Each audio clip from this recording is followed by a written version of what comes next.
ఓం గణేశాయ నమః. మీరు వృశ్చిక రాశివారా? అయితే ఈరోజు నేను మీకు ఒక నేరుగా నిజమైన ప్రశ్న అడగాలనుకుంటున్నాను. మీకెప్పుడైనా ఇలా అనిపించిందా? నా అదృష్టం ఇలానే ఉంది. లేదా ఎవరైనా నాకు దృష్టి పెట్టారు. కాని నిజం వేరే ఉంది. వృశ్చిక రాశివారు, మీలో అద్భుతమైన బుద్ధి ఉంది. మీకు పెద్ద పెద్ద లక్ష్యాలు ఉన్నాయి. మరియు మీలో ఉన్న శక్తి చాలా ప్రత్యేకమైనది. మీరు ఒకసారి నిర్ణయం తీసుకుంటే దాన్ని పూర్తి చేసే వరకు ఆగరు. ఎంతటి కష్టాలు వచ్చినా వెనక్కి తగ్గరు.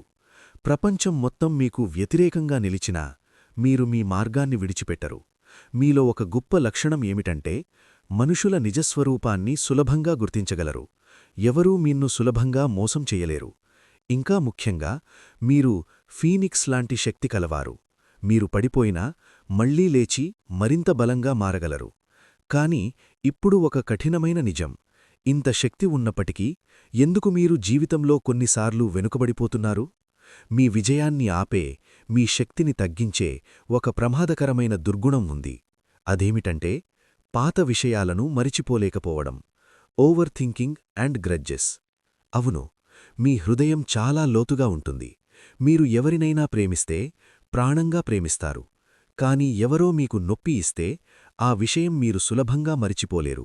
ఆ సంఘటనకు సంవత్సరాలు గడిచిపోయినా, ఆ వ్యక్తి దాన్ని మరిచిపోయినా, మీ మనసులో మాత్రం ఆ బాధ ఇంకా జీవిస్తుంది. అదే మీ బలహీనతగా మారుతుంది. ఎందుకంటే మీరు ఆ బాధను మళ్లీ మళ్లీ గుర్తుచేసుకుంటే ముందుగా బాధపడేది మీరునే. విషం ముందు మనల్ని తినేస్తుంది. అలాగే ఈ అలవాటు మీ శక్తిని నెమ్మదిగా నశింపచేస్తుంది. మీ ఫోకస్ తగ్గిపోతుంది. మీ మనస్సు చెల్లాచెదురవుతుంది. అదే సమయంలో జీవితంలో వచ్చే గొప్ప అవకాశాలు మీ ముందే వెళ్ళిపోతాయి. మీకు ఒక మంచి బిజినెస్ ఐడియా రావచ్చు. లేదా ఉద్యోగంలో ప్రమోషన్ అవకాశం ఉండొచ్చు. కాని మీరు గతంలోనే ఉండిపోతారు. ప్రస్తుతాన్ని కోల్పోతారు. ఇది మాత్రమే కాదు, ఈ అలవాటు మీ సంబంధాలను కూడా ప్రభావితం చేస్తుంది. చిన్న విషయాలను కూడా పెద్దగా తీసుకుంటారు. మరియు అనుమానం పెంచుకుంటారు. ఒక్కసారి నెగటివ్ ఆలోచన వచ్చినా దాన్ని తొలగించడం చాలా కష్టం.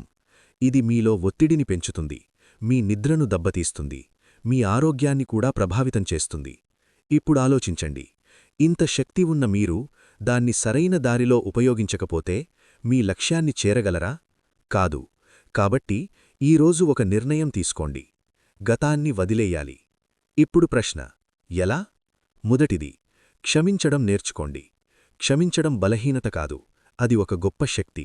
అది అంటే మీరు తప్పును ఒప్పుకుంటున్నారని కాదు, మీరు మీ మనస్సును బాధ నుండి విడుదల చేస్తున్నారు. రెండవది, మీ లక్ష్యంపై దృష్టి పెట్టండి. మీ మనస్సు ఎక్కడికైనా వెళ్ళినప్పుడు మీరు మీకు ఒక ప్రశ్న అడగండి: ఇది నా లక్ష్యానికి దగ్గర చేస్తున్నదా? కాదు, అయితే దాన్ని వదిలేయండి. మూడవది, మీపై నమ్మకం పెట్టుకోండి. వృశ్చిక రాశివారు, మీరు సాధారణ వ్యక్తులు కాదు. మీలో ఉన్న శక్తి మీను శిఖరానికి తీసుకెళ్లగలదు. కావలసింది ఒక్కటే: సరైన దిశలో మీ శక్తిని వినియోగించడం. గుర్తుంచుకోండి, గతంలో జీవించేవారు భవిష్యత్తును కోల్పోతారు. ప్రస్తుతం జీవించేవారు చరిత్ర సృష్టిస్తారు. ఇప్పుడు నిర్ణయం మీది. మీరు పాత బాధలతోనే ఉండాలా, లేక కొత్త జీవితాన్ని ప్రారంభించాలా? ఈరోజు మీరు నిర్ణయం తీసుకుంటే మీ భవిష్యత్తు మారిపోవచ్చు. ధన్యవాదాలు.